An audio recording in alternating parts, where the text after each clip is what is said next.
শুরুতেই জানিয়ে দেব সংবাদ শিরোনাম, এরপর জানিয়ে দেব বিস্তারিত। প্রথমে জানিয়ে দেব সরকার বললে চলে যাব বললেন শিক্ষা উপদেষ্টা। চাল ভেঙে আমার ঘরের মধ্যে পড়েন পাইলট। বিমান দুর্ঘটনাকে কেন্দ্র করে বললেন মাইলস্টোন স্কুল অ্যান্ড কলেজের শারীরিক শিক্ষা বিভাগের শিক্ষক নাসির উদ্দিন। গুলি করি মরে একটা, বাকিটি যায় না স্যার, সেই পুলিশ কর্মকর্তা বরখাস্ত। রাজনৈতিক সরকার না থাকলে সমস্যা বাড়তে থাকে বললেন মির্জা ফখরুল।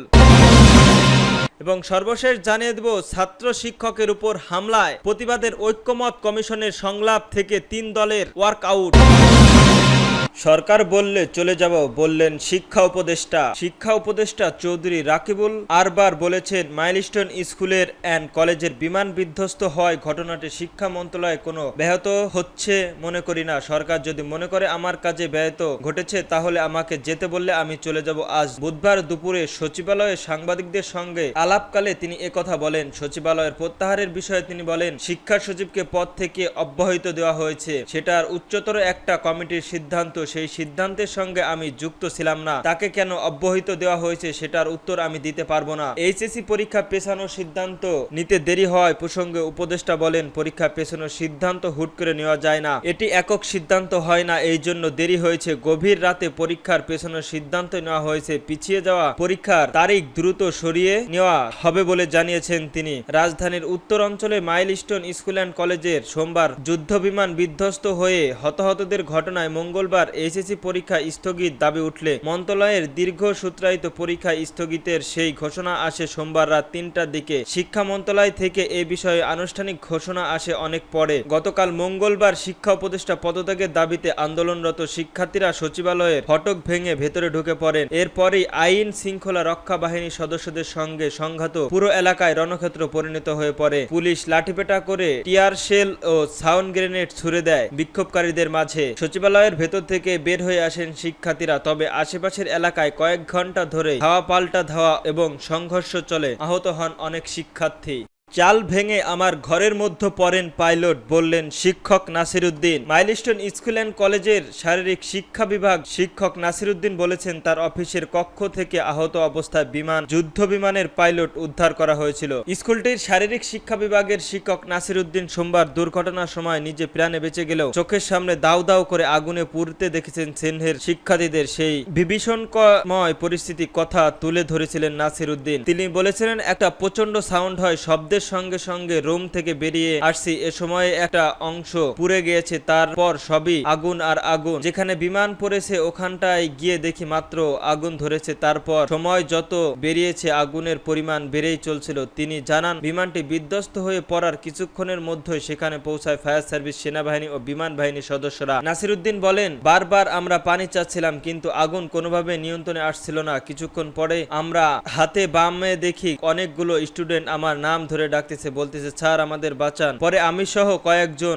গ্রিল ভেঙে 12 থেকে 13 জনকে উদ্ধার করি। প্রায় আধা ঘন্টা পর আমি আমার ডিপার্টমেন্টে আসি তখন দেখি আমার পিয়ন বলছে স্যার ডিপার্টমেন্টের পুরো ভেঙে গিয়েছে। স্কুলের শারীরিক শিক্ষা বিভাগেই নাসির উদ্দিনের অফিস। বিধ্বস্ত ভবনে সেনাবাহিনী ও বিমান বাহিনীর উদ্ধার অভিযান শুরু করায় নিজ বিভাগে ফিরে আসেন তিনি। শিক্ষক নাসির উদ্দিন বলেন তারপর ভেতরে ঢুকে দেখি আমার ডেস্কটে পুরোটা দুমড়ে মুচকে ভেঙে গিয়েছে। উপরে দেখতে পাই প্যারাশুট, তখন গুঞ্জন আসলো প্যারাশুট থাকলে মানুষ আসতে পারে। বিমান বাহিনী লোকাল চার্জ করে দেখে আমার ঘরে একজন কোনায় পড়েছিল পাইলট, টিনের চাল ভেঙে ঘরের মধ্যেই পড়েছিল পাইলট, সেখান থেকে উদ্ধার করা হয় পাইলটকে। গুলি করি মরে একটা, বাকিটি যায় না স্যার, সেই পুলিশ কর্মকর্তা বরখাস্ত। সাবেক উপ police commissioner DC Mohammad Iqbal হোসাইনকে সরকারি চাকরি থেকে সাময়িক বরখাস্ত করেছে সরকার। গণ অভ্যুত্থানের সময় ডিএমপির ওয়াদা বিভাগের ডিসি হিসেবে দায়িত্ব ছিলেন। বুধবার 23শে জুলাই বরখাস্তের প্রজ্ঞাপন রাষ্ট্রের মন্ত্রণালয়ের নিরাপত্তা বিভাগ থেকে প্রকাশ করা হয়েছে। স্বরাষ্ট্র মন্ত্রণালয়ের সিনিয়র সচিব নাসিরুজ্জামান গনি স্বাক্ষরিত প্রজ্ঞাপনের সাময়িক দরখাস্তের কারণে হিসেবে উল্লেখ করেছেন তিনি বিনা অনুমতিতে কর্মস্থলে অনুপস্থিত। প্রজ্ঞাপনে বলা হয়েছে ওয়ারিশ বিভাগের প্রাক্তন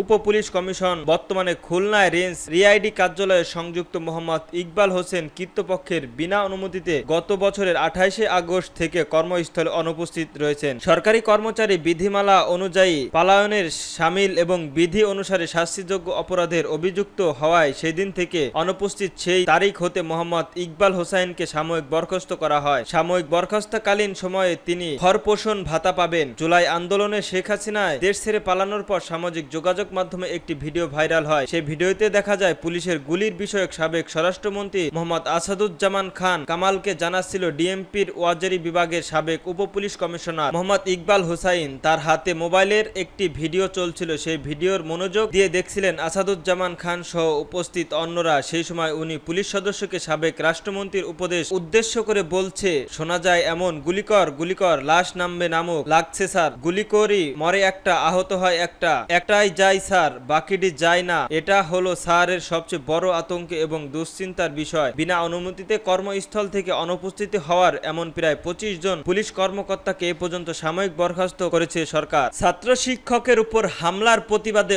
ঐক্যমত্য কমিশনের সংলাপ থেকে 3 দলের ওয়ার্কআউট। রাজধানীর মাইলস্টোন স্কুল অ্যান্ড কলেজের যুদ্ধবিমান বিধ্বস্তের হতাহতদের ঘটনাকে কেন্দ্র করে ছাত্র শিক্ষক এবং অভিভাবকদের প্রতিবাদ কর্মসূচিতে আইন শৃঙ্খলা রক্ষার বাহিনীর হামলার প্রতিবাদে জাতীয় ঐক্যমত্য কমিশনের সংলাপ থেকে প্রতীক ওয়ার্কআউট করেছে সিপিবি। বাসদ বাংলাদেশ জাসদ বুধবার জেলা 11টার পর থেকে রাজধানীর ফরেন সার্ভিস একাডেমিতে রাজনৈতিক দলগুলোর সঙ্গে জাতীয় ঐক্যমত্য কমিশনের দ্বিতীয় ধাপের সংলাপের 18তম দিনে শুরু হতে ওয়ার্কআউট করেন তারা।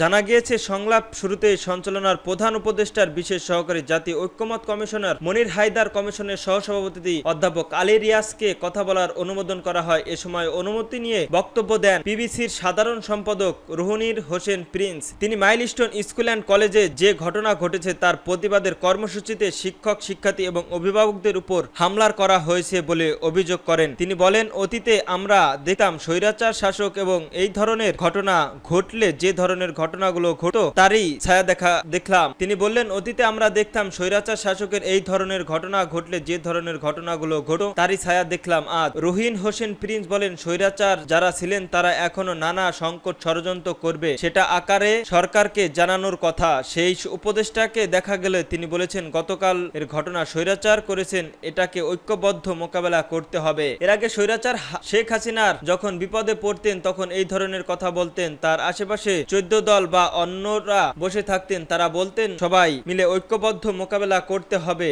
সেই রকমই দেখা গেল। ঐক্যমতের আলোচনায় জরুরি হলেও প্রতিবাদের করাটা দরকার বলে উল্লেখ করেন রুহিন হোসেন প্রিন্স। তিনি বলেন, এই ঘটনার প্রতিবাদ করা ছাড়া কখনো থাকা সম্ভব হচ্ছে না, এই জন্য 10 মিনিটের জন্য থাকতে চায় না। পরে রুহুনি হোসেন প্রিন্সকে সমর্থন জানান বাংলাদেশের জাসদের মুস্তাক হোসেন এবং বাসদের সাধারণ সম্পাদক বজলুর রশিদ ফিরোজ। দলটির নেতা সংলাপ থেকে 10 মিনিটের প্রতীক ওয়ার্কআউট করেন।